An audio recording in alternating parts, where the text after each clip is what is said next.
जय हिंद, नमस्कार। आपके साथ हूं मैं खुशबू मनोरमा मिश्रा। आप देख रहे लाइव टाइम। सीधे लिए चलते हैं उत्तर प्रदेश विधानसभा। क्या कुछ कह रहे सीएम योगी आदित्यनाथ, सुनाते हैं। कुंभ के इस महाआयोजन ने यह साबित कर दिया है कि अगर इच्छा शक्ति हो तो 66 करोड़ लोगों को मैनेज किया जा सकता है। टेक्नोलॉजी का ठीक से इस्तेमाल किया जाए तो सिक्योरिटी प्रोवाइड की जा सकती है। कम्युनिकेशन स्किल हो तो करोड़ों लोगों के आने जाने का इंतजाम हो सकता है। लोगों का सहयोग मिले तो रोज लाखों लोगों के खाने का इंतजाम किया जा सकता है। हमेशा डराने वाली पुलिस का व्यवहार दोस्ताना हो सकता है। हजारों धर्म गुरुओं और साधु संतों का मान रखा जा सकता है। गरीब और अमीर को बिना किसी भेदभाव के संगम में डुबकी का अवसर दिया जा सकता है। अगर बिजनेस की कुशलता हो तो 7,500 करोड़ रुपए खर्च करके 3 लाख करोड़ से अधिक का लाभ हासिल किया जा सकता है। अफवाहों के बावजूद कुशल प्रबंधन से लोगों का भरोसा जीता जा सकता है। महाकुंभ का आयोजन एक अग्नि परीक्षा थी। इस परीक्षा में केंद्र और राज्य सरकार खरी उतरी है। पूरी दुनिया में सनातन का मान बढ़ा है। पूरी दुनिया में भारत के मैनेजमेंट स्किल, क्षमता और कुशलता के प्रति विश्वास बढ़ा है। पूरी दुनिया ने माना कि जो कोई नहीं कर सकता वो भारत ने करके दिखाया है। इस अभूतपूर्व आयोजन की गूंज पूरी दुनिया में वर्षों तक सुनाई देगी। ये भारत की सनातन की सबसे बड़ी उपलब्धि है। महोदय, हमारे कुछ विपक्षी दलों से जुड़ी हुई राज्य सरकारों के भी नेता प्रयागराज महाकुंभ में आए थे और उनमें है उनमें डिप्टी सीएम कर्नाटक। उन्होंने लिखा कि इस पवित्र आयोजन के लिए सभी आयोजकों को धन्यवाद। यह किसी के भी जीवन का एक ऐतिहासिक क्षण है। सरकार ने यहां आए करोड़ों लोगों के लिए जो व्यवस्था की है यह कोई छोटा काम नहीं है। सरकार ने अच्छा काम किया है। मैं महाकुंभ का हिस्सा बनकर के बहुत खुश हूं। उत्तर प्रदेश सरकार के वरिष्ठ मंत्री मुझसे मिलने बेंगलोर आए थे। उन्होंने मुझे महाकुंभ में शामिल होने का निमंत्रण दिया। मेरे लिए शानदार अनुभव था। खन्ना जी ही गए थे। महोदय,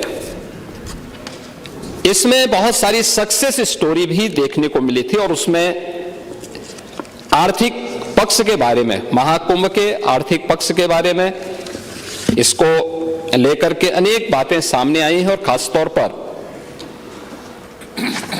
देश के अंदर अलग अलग तबके ने महाकुंभ के बारे में, चूंकि ये बजट की सामान्य चर्चा, इसलिए महाकुंभ के आर्थिक पक्ष के बारे में अगर हम चर्चा न करें तो विरासत को विकास के साथ जोड़ने में हो सकता है कि आप लोगों को भी कुछ कंफ्यूजन और ज्यादा हो। इसलिए उस विरासत को जो आदरणीय प्रधानमंत्री जी ने 2019 में काशी विश्वनाथ धाम से प्रारंभ किया था, 2020 में अयोध्या में श्री राम जन्मभूमि पर राम मंदिर के शिलान्यास के बाद आगे बढ़ा,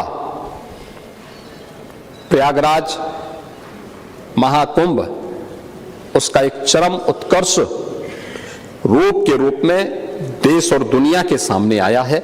और उसी विरासत की आर्थिकी क्या हो सकती है, वह विरासत विकास के साथ साथ आस्था को आर्थिकी के साथ कैसे जोड़ सकता है, इसके कुछ उदाहरण भी हैं। जिसमें कैट ने स्वयं इस बारे में कहा है कि महाकुंभ में लगभग 3 लाख करोड़ यानी 360 बिलियन अमेरिकी डॉलर से अधिक का व्यापार हुआ है, यानी इससे लेन देन हुआ है। ये प्रदेश की अर्थव्यवस्था में सहभागी बनेगा। महाकुंभ 2025 प्रदेश की अर्थव्यवस्था को 3.5 लाख करोड़ का लाभ इससे मिलने का अनुमान है और प्रयागराज और आसपास के जनपदों को इसका प्रत्यक्ष और अप्रत्यक्ष लाभ प्राप्त हुआ है।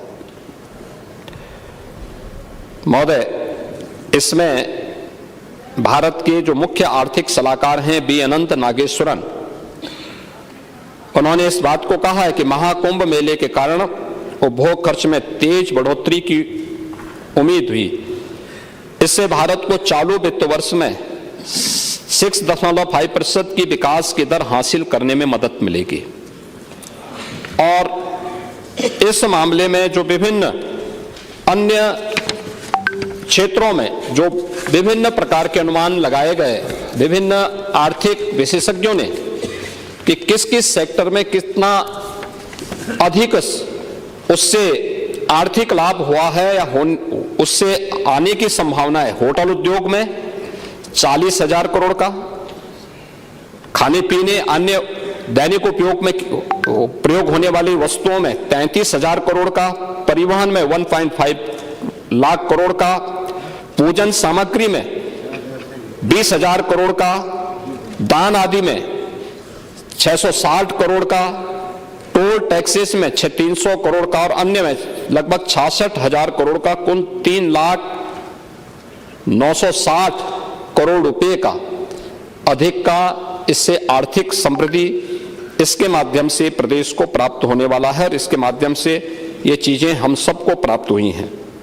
और खासतौर पर जो मैंने पहले भी कहा कि 5 नए आस्था के नए कॉरिडोर प्रयागराज महाकुंभ ने बनाए हैं और उसका लाभ पूरे प्रदेश में मिला, लेकिन इन 5 कॉरिडोर में विशेष रूप से हमें देखने को मिला था प्रयागराज से मां विंध्यवासिनी धाम और काशी के लिए एक, प्रयागराज से अयोध्या और गोरखपुर का 2, प्रयागराज से श्रृंगवेरपुर लखनऊ और आपके नैमिषारण्य का एक 3रा कॉरिडोर,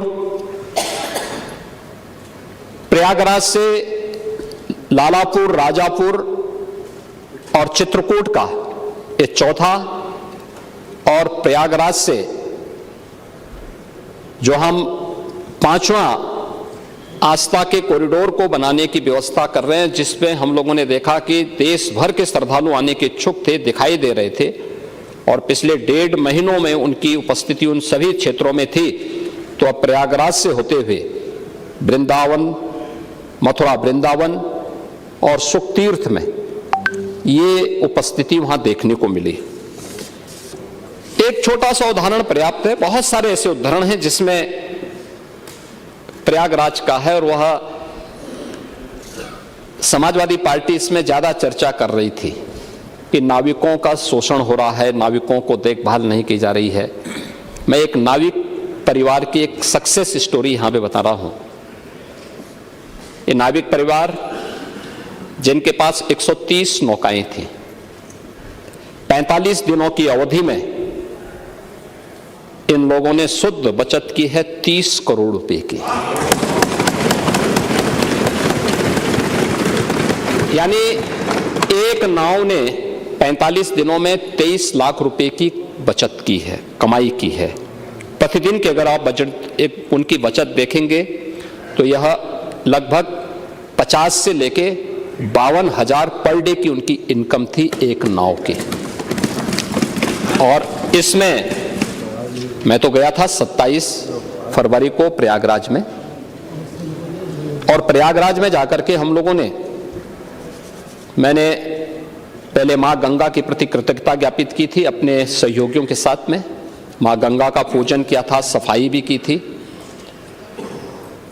इसके उपरांत हम लोगों ने इस पूरे महाकुंभ के आयोजन को स्वच्छ बनाए रखने में जिन्होंने योगदान दिया था उन स्वच्छता कर्मियों के साथ भी, और जिन्होंने स्वास्थ्य की सेवा, कोई संक्रमण और कोई बीमारी नहीं फैलने दी, ऐसे स्वास्थ्य कर्मियों के साथ में, जो हेल्थ वॉरियर्स थे, उनके साथ में हम लोगों ने पहला आयोजन किया था, उनका सम्मान का कार्यक्रम किया था। इस आयोजन के बाद हमारा दूसरा जो आयोजन था वह नाविकों के साथ ही था। नाविकों के साथ भी हमने संवाद बनाया था, उनके लिए भी हमने एक पैकेज की घोषणा की। इसके उपरांत हमने परिवहन निगम से जुड़े हुए उन लोगों के प्रति और रेलवे के उन सभी अधिकारियों और कर्मचारियों के प्रति भी हम लोगों ने धन्यवाद ज्ञापित किया था, जिन्होंने श्रद्धालु जनों को वहां तक पहुंचाने में अपना योगदान दिया। उनके साथ भी हम लोगों ने कार्यक्रम किया था। और इसके उपरांत हम लोगों ने चौथे कार्यक्रम में सुरक्षा और प्रशासन से जुड़े हुए लोगों के साथ भी हम लोगों ने एक कार्यक्रम आयोजित किया था और उनके साथ भी बैठ करके हम लोगों ने सहभोज के साथ हम लोग बैठे थे। मैं, मेरे साथ दोनों डिप्टी सीएम भी थे, अन्य मंत्रीगण भी थे, अन्य वरिष्ठ अधिकारीगण भी थे। ये सभी आयोजन वहां पे हुए। लेकिन महाकुंभ का आयोजन उत्तर प्रदेश की इस सामर्थ्य को देश के सामने और देश की सामर्थ्य को दुनिया के सामने रखने में सफल हुआ। आपका कितना भी दुष्प्रचार था, लेकिन वह भारत की आस्था को कहीं डगमगा नहीं पाया। आप लगातार दुष्प्रचार करते रहे और आप लोगों का यह सबसे बड़ा हथियार था। आप लोगों ने इसके लिए बहुत तरीके से इसको लोगों के सामने बहुत नकारात्मक तरीके से प्रस्तुत करने का प्रयास किया। लेकिन आपकी नकारात्मक बातों पे न प्रदेश की जनता को न देश की जनता को ही विश्वास था। और मुझे लगता है कि यह आपके लिए उल्टी गिनती है कि जनता आपकी बात को अब सुनना ही बंद कर दी है। आप देखें ना कि कोई उत्तर प्रदेश का कोई गांव ऐसा नहीं था जिससे बस वहां नहीं पहुंची हो। ये आस्था का सवाल था। आस्था नहीं तो ये जो हम कर रहे हैं ना, संभल में भी कर रहे हैं, आस्था का ही सवाल है। ये आस्था का ही सवाल है। ये जो कॉरिडोर बन रहे हैं, आस्था का ही सवाल है। और उसी आस्था के सवाल के साथ जोड़ने के लिए ही सरकार ने इस आयोजन के साथ जोड़ करके और ये जो 7,500 करोड़ रुपए खर्च किए थे, केवल कुंभ के आयोजन के लिए नहीं किए थे। हमारे लिए यह आयोजन प्रयागराज जैसी पौराणिक सिटी के सस्टेनेबल डेवलपमेंट के प्लान का एक व्यवस्थित विकास की एक रूपरेखा तैयार करने की भी थी। और महाकुंभ के बहाने प्रयागराज के अंदर उस प्रकार के इंफ्रास्ट्रक्चर को देने में हम सफल हुए। 200 से अधिक सड़कों का चौड़ीकरण हुआ, 14 फ्लाईओवर बने, 9 अंडरपास बनाए गए, 12 कॉरिडोर बने, अक्षयवट कॉरिडोर,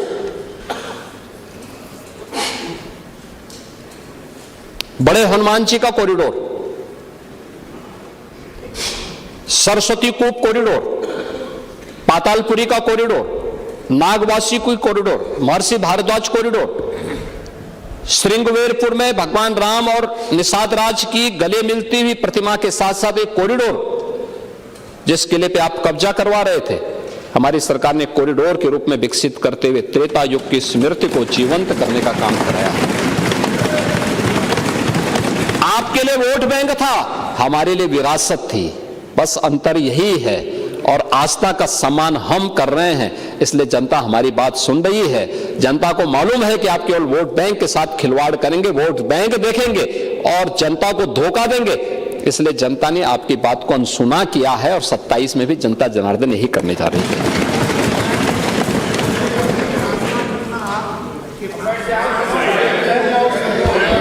हम मना नहीं कर रहे हैं। मैं तो आपको धन्यवाद दे रहा हूं कि आप कुंभ में गए, 13 में आपको जाने नहीं दिया। हमने इस बार मना नहीं किया, क्योंकि जो मेरी आस्था थी वही आपकी भी आस्था है। लेकिन चच्चू बहक गए, फिर खा गए गच्चा। और चाहते थे लेकिन किस मुंह से जाएं, इसलिए चूक गए और पुण्य से भी वंचित हो गए। महोदय, बजट की अपनी एक थीम होती है और 2025-26 के इस बजट को लेकर के जब मेरे सहयोगी वित्त मंत्री ने इस सदन में इस बजट को प्रस्तुत किया था, तो एक थीम के साथ प्रस्तुत किया था। ये हमारा सौभाग्य है कि आदरणीय प्रधानमंत्री जी के मार्गदर्शन में ये हमारी सरकार का 9वां आम बजट था, जिसको हमें इस सदन में प्रस्तुत करने का सौभाग्य प्राप्त हुआ है। और हर बजट अपनी एक निश्चित थीम के साथ आगे बढ़ा। हमने 2017-18 में अपना पहला बजट प्रदेश के अन्नदाता किसानों को समर्पित किया था। याद करिए, उस समय प्रदेश में एक कृषि बाहुल्य प्रदेश है। इस किसान का अन्नदाता किसान आत्महत्या कर रहा था और उस समय ऋण माफी के एक बड़े कार्यक्रम के साथ हमने बजट प्रस्तुत किया था। मुझे प्रसन्नता है, आज अन्नदाता किसान खुशहाल है, आत्महत्या प्रदेश में बंद हुई है। 2018-19 का बजट हम लोगों ने उत्तर प्रदेश की आवश्यकता, देश की आबादी का सबसे बड़ा प्रदेश है, तो इस बड़े प्रदेश के लिए इसी स्केल का इंफ्रास्ट्रक्चर भी चाहिए। तो हम लोगों ने 2018-19 का अपना जो मूल जनरल बजट प्रस्तुत किया था वह इंफ्रास्ट्रक्चर और औद्योगिक विकास के लिए समर्पित किया था और प्रदेश का पहला इन्वेस्टर समिट भी हम लोगों ने इस वर्ष किया था। 2019-20 का बजट हम लोगों ने मातृशक्ति, आधी आबादी को समर्पित किया था। मातृशक्ति के वंदन के लिए, उनके अभिनंदन के लिए मिशन शक्ति के कार्यक्रम को आगे बढ़ाते हुए बजट को महिला सशक्तिकरण को समर्पित किया था। 2020-21 का बजट हम लोगों ने अपने प्रदेश की युवा शक्ति को समर्पित किया था और 21-22 का बजट प्रदेश के स्वावलंबन से सशक्तिकरण की थीम पर आधारित था। 22-23 का बजट अंत्योदय से आत्मनिर्भरता के लक्ष्य को प्राप्त करने का था। 23-24 का बजट त्वरित, सर्वसमावेशी और समग्र विकास के साथ साथ आत्मनिर्भर उत्तर प्रदेश के आधारशिला को रखने का, और 24-25 का हमारा बजट लोक मंगल को समर्पित करके राम राज्य की अवधारणा को जीवंत करने का बजट रहा है, क्योंकि अयोध्या में श्री राम जन्मभूमि पर प्रभु श्री राम लला के 500 वर्षों के बाद विराजमान होने की स्मृति को जीवंत बनाए रखने के लिए उस प्रकार के कार्यक्रम के साथ हमने जोड़ा था। और 25-26 का इस बजट को भी हम लोगों ने आदरणीय प्रधानमंत्री जी की ही प्रेरणा से अन्नदाता किसान, युवा, महिला और गरीब को समर्पित करते हुए इसको हमने थीम दी है वंचित को वरीयता।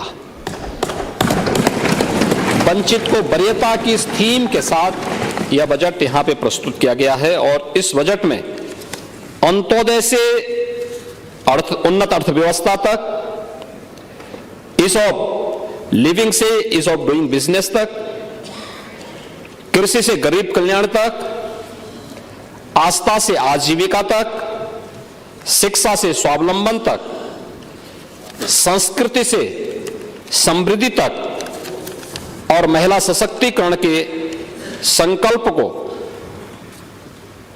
पूरी प्रतिबद्धता के साथ आगे बढ़ाते हुए एक विकसित उत्तर प्रदेश की आधारशिला को मजबूत करने के संकल्प के साथ इस बजट को लेकर के हम लोग लेके आए हैं। और जिस लोक कल्याण की एक एक पंक्ति को पढ़ करके हमारे नेता प्रतिपक्ष यहां पे कह रहे थे कि हमने लोक कल्याण पत्र में ये घोषणा की है, लोक कल्याण पत्र 5 वर्ष के लिए घोषित किया गया है, 5 वर्ष में उसको अचीव करना है।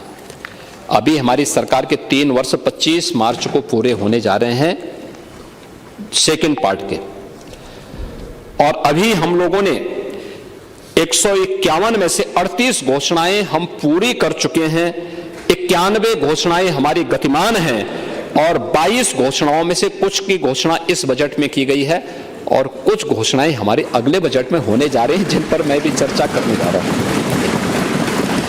तो हम लोग जो कहते हैं वो करके दिखाते हैं और जनता को यही विश्वास है ये लोग जो कहेंगे वो करेंगे।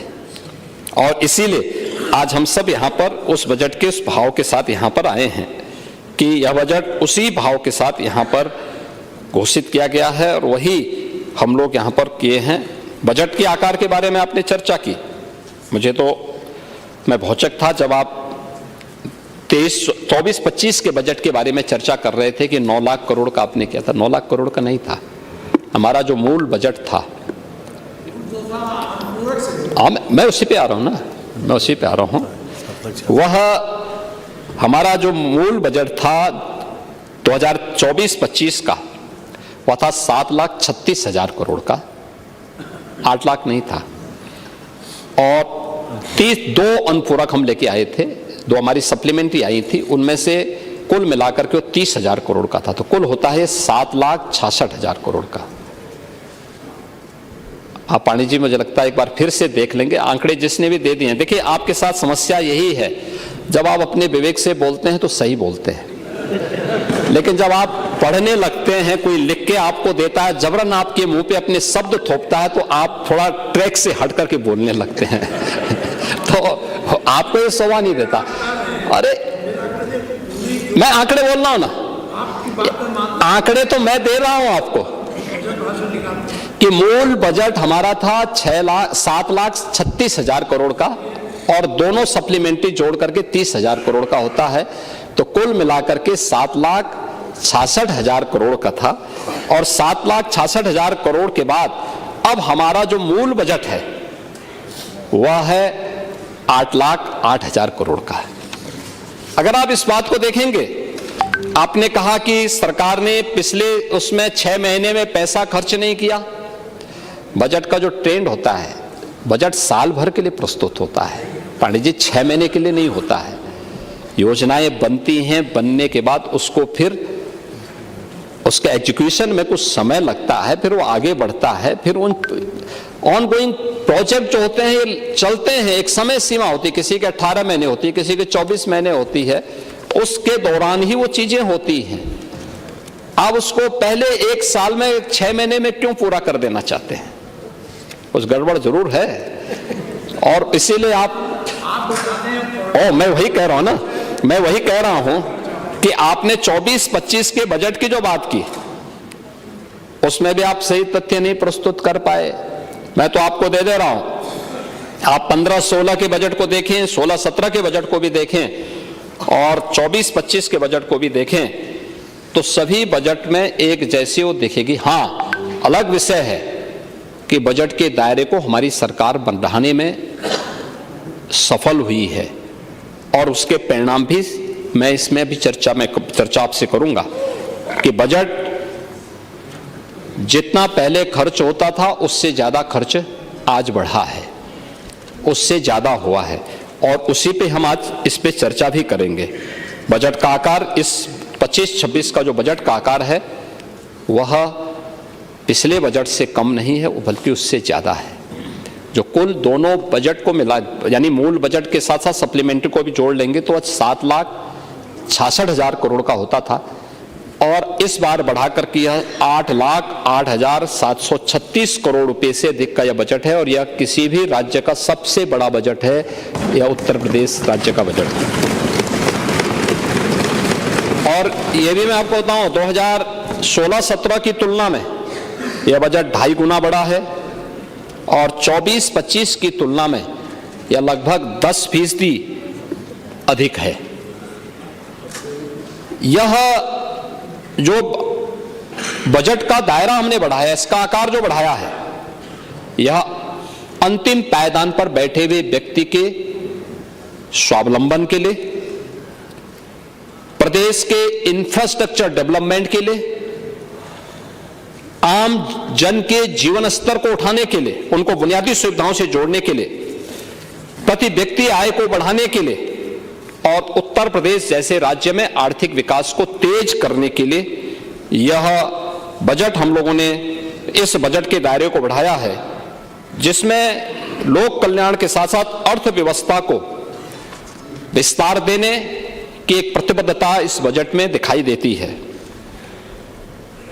महोदय, अगर हम देखेंगे कि 2025-26 का जो बजट है 2016-17 की तुलना में हम देखेंगे तो इनके जो कुल रेवेन्यू कलेक्शन हो पाते थे वह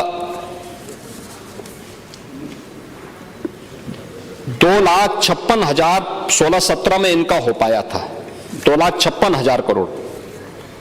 लेकिन हमारी सरकार में जनवरी माह तक हम लोगों ने इस चालू वित्त वर्ष में जो अब तक कलेक्ट किया है वह 4,10,000 करोड़ रुपए से अधिक का है, और यह निरंतर आगे बढ़ेगा। इसके साथ साथ बजट में जो सबसे महत्वपूर्ण बात है वो ये कि कैपिटल एक्सपेंडिचर के लिए जो सरकार ने पैसा उपलब्ध कराया है जो रोजगार के सृजन में, इंफ्रास्ट्रक्चर और डेवलपमेंट में जिसकी बड़ी भूमिका होती है, वह इस बार 2,25,561 करोड़ 49 लाख रुपए यह इस बजट में, इसका कैपिटल एक्सपेंडिचर में हम लोग इस पैसे को दे रहे हैं, जो इकोनॉमी को एक दिशा तय करता है, सप्लाई चेन को बेहतर करता है, उद्योग जगत को प्रोत्साहित करता है, निवेश को बढ़ाता है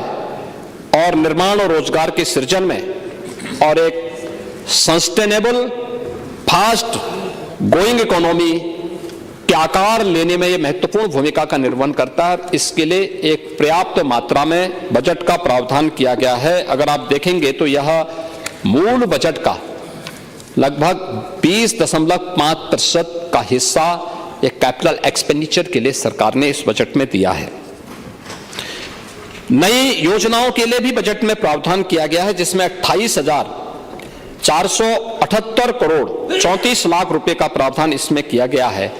और 16-17 की तुलना में अगर आप देखेंगे 3 वर्ष वैश्विक महामारी कोरोना का सामना करते हुए भी सरकार ने पर कैपिटा इनकम को बढ़ाने में मदद की है। सीएम योगी आदित्यनाथ को आप सुन रहे थे। लगातार नजर है, आप रहिए हमारे साथ, देखते रहिए लाइव टाइम।